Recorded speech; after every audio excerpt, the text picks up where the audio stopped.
thing that Donald Trump has ever done is divided this country. America will only be great if you vote for me. And that's bullshit. It's not making America great. It's making Donald Trump great. Vote for me so I can pardon myself, do anything I want, get away with it. Just a regular guy. But when I look up the definition of narcissist... And they say, we don't need him. Freedom, freedom. He's a dictator. He's a dictator. A lot of people are saying maybe we like a dictator. I don't like a dictator. I'm not a dictator. I'm a man with great common sense and I'm a smart person. 30 seconds. What happens when a 300-pound former wrestling juggernaut and late night's sharpest sarcastic ringmaster decide they've had enough of Donald Trump? It isn't subtle, it isn't polite, and it's definitely not boring. Dave Bautista brings the brute force. Jimmy Kimmel delivers the smirk. Suddenly, the political circus has two unexpected headliners stepping into the spotlight. But here's the twist nobody predicted. This wasn't just another celebrity rant tossed into the noise of the internet. Something about this moment landed differently, and Trump absolutely noticed. We'll be here shortly, and if you're watching in bed at the White House, you might want to stay up because we are definitely going to be talking about you, girl. Okay? You know, President Donald Trump did find time between bombings yesterday to post. No, not at all. You know what else is really what? Take a look at this guy, his ratings. That's what got Jimmy Kimmel out. He was terrible. And didn't he lose? I saw a report where ABC lost millions of dollars. Before we go any further, smash that like button and hit subscribe because you already know you don't want to miss what happens next. It was supposed to be just another ordinary evening beneath bright studio lights. The band warming up, the audience buzzing with anticipation, the monologue cued and ready to roll. But somewhere between the opening punchline and the third camera angle, the mood in the room quietly shifted. If you vote for me, and that's bullshit. It's not making America great. It's making Donald Trump great. Vote for me so I can pardon myself, do anything I want, get away with it. Just a regular guy. But when I look up the definition of narcissist, this is who people want running our country. Everything he loses is rigged. When he won in 2016, because he lost the popular vote was rigged. What a lying little bitch. The fact that he was convicted, 34 felonies, it was rigged. Guilty of fraud because it was rigged. I know why you... What began as routine late-night comedy slowly transformed into something closer to a televised cross-examination. And standing right at the center of it were two men who could not look more different in style, yet somehow shared the same underlying purpose: Jimmy Kimmel and Dave Bautista. To post what the New York Post called apocalyptic footage of San Francisco under Gavin Newsom. The Ayatollah is pulling out all the stops lately. Team Trump was on Capitol Hill today to brief Congress about the strikes on Iran. Usually, that happens before we invade a country, but technically only Congress has the power to declare war. But also, technically, you're supposed to get a permit to tear down the East Wing of the White House. And they're not going to get bogged down in technicalities. Donald Trump has served as late-night television's most dependable recurring character, a walking headline generator whose rallies, speeches, and social media posts arrive practically pre-packaged with comedic material. This is who people want running our country. Everything he loses is rigged. When he won in 2016, because he lost the popular vote was rigged. What a lying little bitch. The fact that he was convicted, 34 felonies, it was rigged. Guilty of fraud because it was rigged. I know why he's so proud. Turning up Roe versus Wade, and the reason is because he's a massive piece of shit. This dude got laughed out of the United Nations. That says a lot. Hosts have built entire segments around him. Audiences have grown familiar with the rhythm, and the cycle repeated so often that even outrage started to feel rehearsed. The formula was predictable. Trump says something provocative. Comedians respond. Supporters fire back. And the internet splits instantly between applause and fury. But this time felt different. Kimmel didn't simply grab the usual low-hanging fruit of exaggerated impressions or recycled one-liners. Instead, he framed Trump not as a cartoon villain, but as a central player inside a broader political ecosystem fueled by spectacle. When Trump boasted about historic triumphs and record-breaking speeches, Kimmel answered not with loud outrage, but with measured disbelief, carefully placing grand claims beside documented realities. The contrast created its own humor, because audiences are often more unsettled by contradiction than by insult. By allowing Trump's own rhetoric to collide with verifiable outcomes, Kimmel generated tension that felt less like a roast and more like an audit. Turns out they probably should have just given him that Nobel Prize. I mean, remember Star Wars R2-D2's playing chess with Chewbacca and C-3PO suggests he let the Wookiee win? We should have let the Wookiee win. Now we have no arms. Poor Guillermo, and I know it was a tough weekend, Guillermo, I know you and the Ayatollah were very close, right? Every morning, Guillermo would call him. He'd say, "Hola, Ayatollah," and they had a great conversation. Yeah. I'm sure you'll find a new Ayatollah. That recalibration didn't happen in a vacuum. The political climate today is louder than ever. Narratives harden quickly, and every public critique carries amplified consequences. Kimmel seemed fully aware of that gravity, which is exactly why the monologue felt deliberate instead of impulsive. Each segment built upon the previous one, turning isolated jokes into a structured argument about power, media attention, and accountability. Then came Dave Bautista. His presence added a completely different kind of electricity. Known for his imposing physical presence and unapologetic bluntness, Bautista doesn't approach politics like a cautious commentator. That contrast between Kimmel's surgical satire and Bautista's direct condemnation created an unusual synergy. One dissected, while the other declared. One used humor like a scalpel, the other used conviction like a spotlight. Together, they elevated the moment beyond a single monologue and transformed it into a cultural flashpoint. Clips from the episode spread across social media within minutes. Trump supporters framed it as predictable Hollywood hostility, arguing that late-night television abandoned neutrality long ago. I really do. I hate them. I cannot stand them. With all of the things we did with the tax cuts and rebuilding our military, not one Democrat for us. And I think we use it in the campaign that's coming up, the midterms, because we got to beat them. But all of the things that we've given, and they wouldn't vote only because they hate Trump. But I hate them too, you know that? So it's sort of I really do. I hate them. I cannot stand them because I really believe they hate our country. You want to know the truth? Critics of Trump, however, viewed the segment as a necessary escalation responding to increasingly heated rhetoric. What united both sides, though, was the recognition that this wasn't background noise. The reactions were too intense, the commentary too layered, and the framing too pointed to quietly disappear in the next news cycle. Part of the intensity came from Kimmel's decision to question not only Trump's statements, but also the machinery, amplifying them. He highlighted how modern media ecosystems transform controversy into currency, and how attention often functions as both criticism and reward. Kimmel leaned directly into that tension instead of pretending it didn't exist, and that honesty gave the monologue unexpected weight. Bautista's approach, meanwhile, stripped away nuance and leaned into moral clarity. He framed his criticism in stark terms, emphasizing leadership, accountability, and the consequences of rhetoric. While Kimmel constructed a layered argument, wrapped in humor, Bautista delivered something closer to a public declaration of values. This group. The president sent a letter to lawmakers in which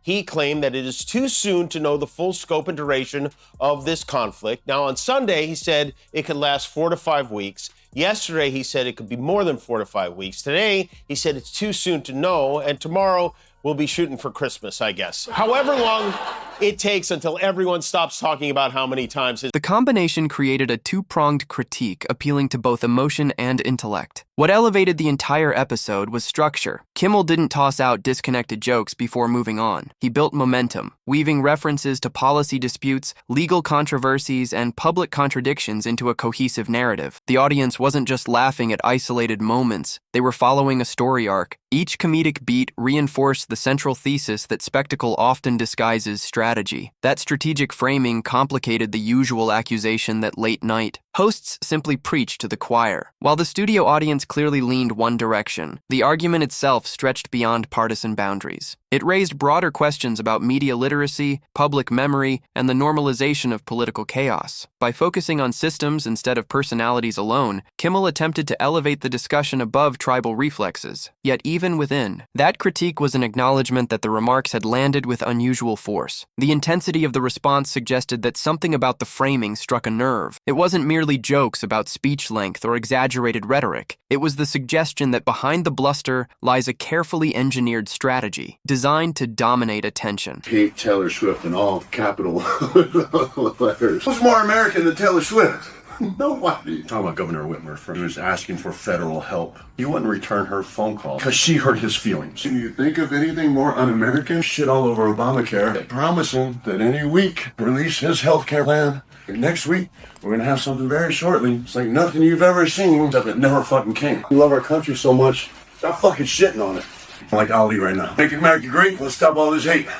Love America again. There is also a broader cultural shift unfolding. Late-night television has evolved from light celebrity banter into a hybrid space where entertainment and commentary intersect seamlessly. Audiences no longer expect hosts to remain neutral observers. They expect them to engage, interpret, and sometimes challenge. Kimmel embraced that expectation, stepping into a role that blurs the line between comedian and commentator. Bautista's participation reinforced that transformation. Celebrity voices carry enormous weight in a digital landscape where cultural influence often rivals institutional authority. When a high-profile actor openly criticizes a political figure, the message echoes far beyond traditional news outlets. It travels through fan communities, entertainment platforms, and social feeds that might otherwise remain detached from policy debates. The debate expands far beyond the original context, feeding back into the same ecosystem the monologue criticized. Often, that secondary life has more impact than the broadcast itself. It reaches viewers who may never watch late-night television, but encounter short clips across social media. We should have just given him that Nobel Prize. I mean,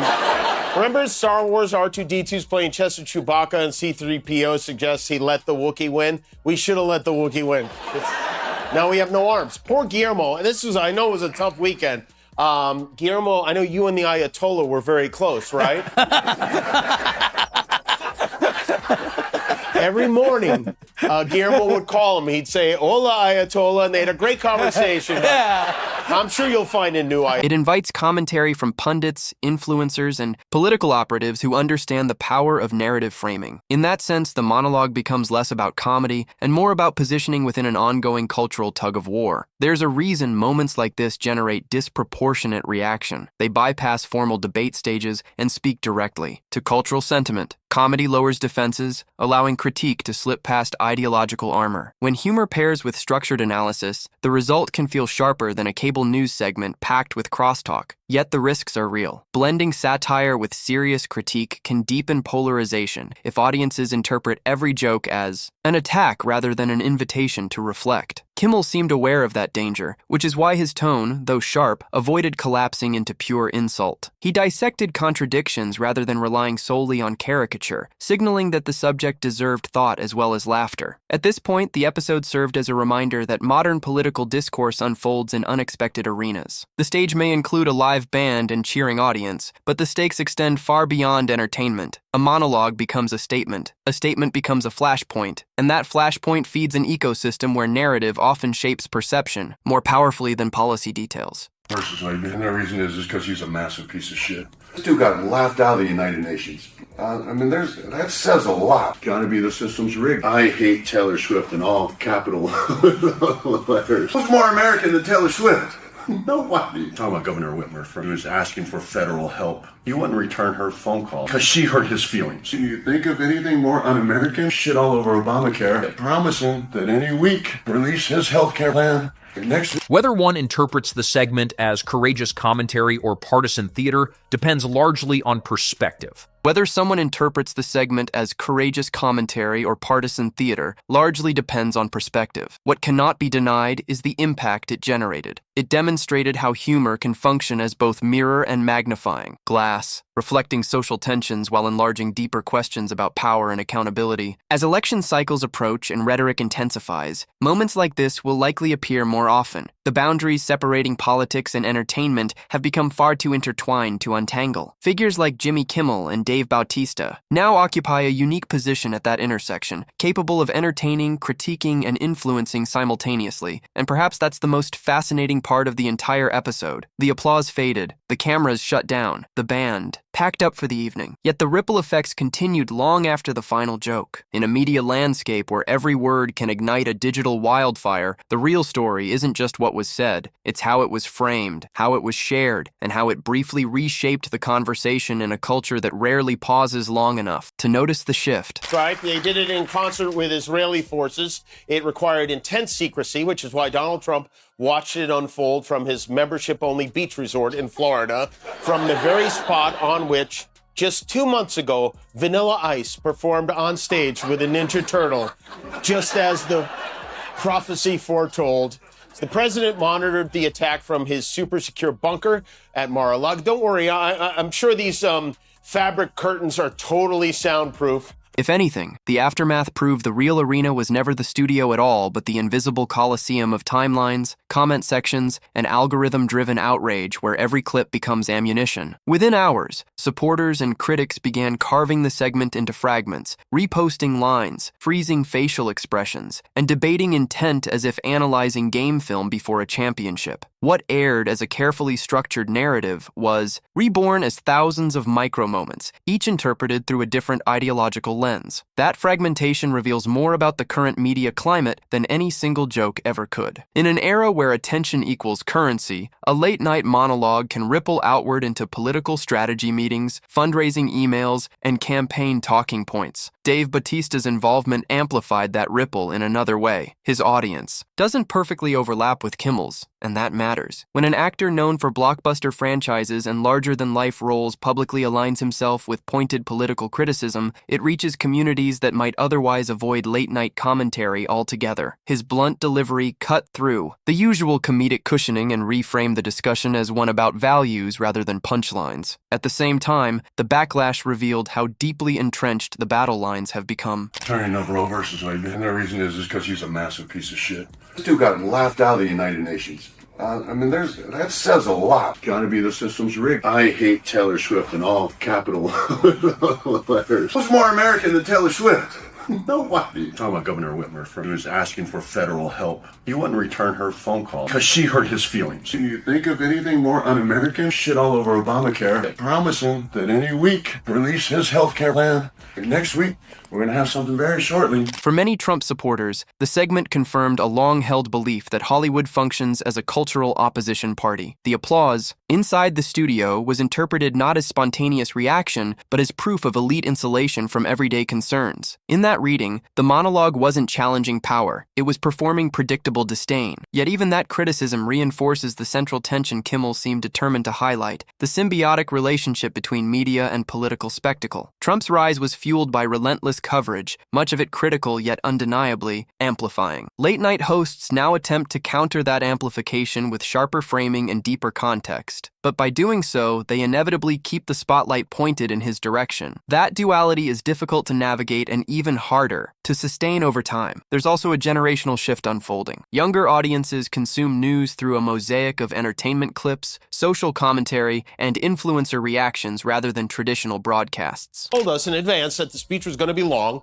and for once he was telling the truth. We were waiting for the speech to finish before we started shooting the show. He went on so long we had to start before he said, he's probably still going, right? Which is a problem because Mike Johnson's bedtime is 9 o'clock sharp. The speech went on so long, Christy Noem's dog shot itself, okay? Thank you. They do need to hire an orchestra to play him off like the Oscars at the For them, a late-night monologue can function as both recap and interpretation. It packages complex political developments into digestible narratives without stripping away emotional texture. Within that environment, figures like Kimmel and Bautista become intermediaries between formal politics and cultural conversation. Ultimately, the episode highlighted a simple yet powerful truth. Modern political influence doesn't reside solely in podiums or press briefings. It flows through stories, framing, and the emotional undercurrents shaping how events are remembered. When comedy steps into that space intentionally, it can unsettle, provoke, and sometimes clarify. The laughter that night was real, but so was the friction. And in a polarized era where certainty often drowns out curiosity, even a moment that forces audiences to pause and reassess carries weight. Whether celebrated as bold commentary or dismissed as partisan theater, the confrontation between Jimmy Kimmel, Dave Bautista, and Donald Trump revealed something lasting about this cultural moment. The stage may be built for entertainment, but the conversations unfolding upon it are anything but trivial.